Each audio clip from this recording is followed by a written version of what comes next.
চাঁপাইনবাবগঞ্জে জেঁকে বসতে শুরু করেছে শীত। ঘন কুয়াশার সাথে বইছে হিমেল হাওয়া। এদিকে উপকূলীয় জেলা সাতক্ষীরাতেও শীতের প্রভাব পড়তে শুরু করেছে। বিস্তারিত জানাতে সরাসরি যুক্ত হচ্ছেন সহকর্মী তারেক রহমান এবং শরীফুল্লাহ কায়সার সুমন। শুরুতেই যাব তারেকের কাছে।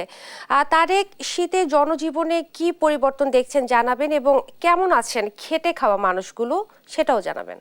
ইসরাত, আপনি যেমনটি বলছিলেন, বেশ কিছুদিন ধরেই কিন্তু চাঁপাইনবাবগঞ্জে শীতের আমেজ তৈরি হয়েছে এবং সকাল এবং সন্ধ্যাতে প্রচুর পরিমাণে কুয়াশা পড়ছে এবং চারিদিক কিন্তু কুয়াশায় আচ্ছন্ন হয়ে যাচ্ছে।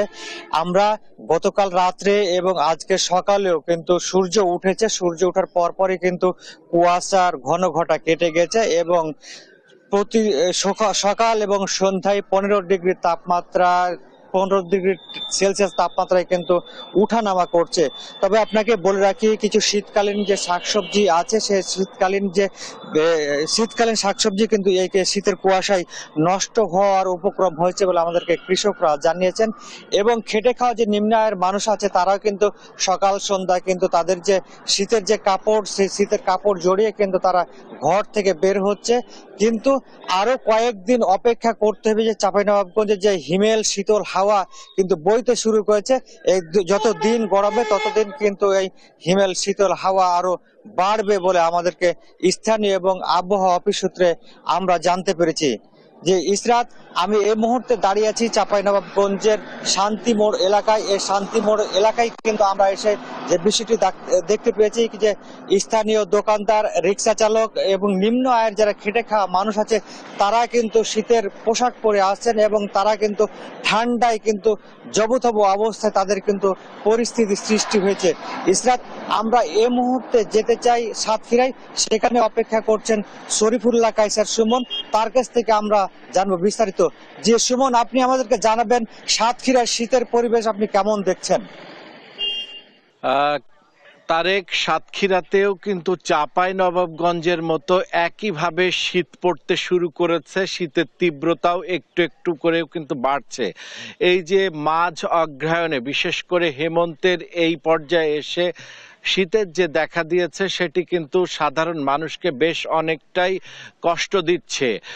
আপনাকে জানিয়ে রাখি যে সাতক্ষীরার অর্ধলক্ষাধিক মানুষ যারা পানিবন্দী রয়েছে 8 মাস থেকে 9 মাস ধরে, এই মানুষরা কিন্তু আপনার জলাবদ্ধতার কবলে পড়ে এমনিতেই অনেক কষ্টের মধ্যে দিনাতিপাত করছিল। তার সাথেই এই শীত তাদেরকে অনেকটা কাবু করে তুলবে। আর নিম্ন আয়ের মানুষের কথা যদি বলি, তাদের এই শীতের রাত আসলে অনেকটা কষ্টের রাতে রূপান্তরিত হচ্ছে। এই রকম সময়ে আমরা দেখেছি যে দেশের সরকারি এবং বেসরকারি পর্যায়ে ত্রাণ সহায়তা বা শীতবস্ত্র সহায়তা দিতে আমরা দেখেছি। তো আমরা এখন একজন সমাজকর্মীকে যুক্ত করছি, যে আপনারা এখন কি ধরনের উদ্যোগ নিচ্ছেন আর আসলে কি করা দরকার? শীতের আবহাওয়া শুরু হয়ে গিয়েছে, আর এই ঠান্ডায় আসলে যেটা আমরা সব থেকে দেখি সেটা হচ্ছে সাধারণ মানুষ, দিনমজুর, মানে খেটে খাওয়া মানুষের যে কষ্ট, আসলে সেটা অনেক বেশি কষ্ট। বিশেষ করে বস্ত্র কষ্টটা অনেক বেশি। আমাদের সাতক্ষীরা জেলার যে উপজেলাগুলো এখনও জলবদ্ধ হয়ে আছে, সেখানকার মানুষরা অনেক কষ্টে আছে।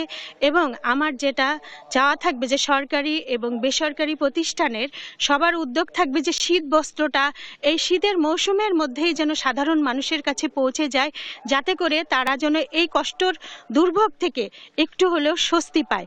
আমরা যেমনটি শুনছিলাম, যে এই শীতের বস্ত্রটি দেওয়ার প্রবণতা আমরা দেখি যে শীত ঋতুর মাঝামাঝি পর্যায়ে বা মাঘ মাসে, কিন্তু এটি যদি অগ্রহায়ণের মধ্যে দেয়া যেতে যায় তাহলে আসলে মানুষের অনেকটাই উপকার হবে। এই জলাবদ্ধ এবং মানুষের অর্থনৈতিকভাবে সাতক্ষীরায় যে ক্ষতিগ্রস্ত অর্ধলক্ষাধিক মানুষ রয়েছে, তাদের সহায়তায় যদি এই মুহূর্তে সরকারি বেসরকারি পর্যায় থেকে পাশে দাঁড়ানো যায়, তাহলে নিশ্চয়ই এই শীতার্ত মানুষরা উপকৃত হবে। এই ছিল সাতক্ষীরায় শীতের যে অবস্থা, তার সর্বশেষ। আমরা ফিরে যাচ্ছি স্টুডিওতে ইশরাতের কাছে। ইশরাত, ধন্যবাদ আপনাদেরকে।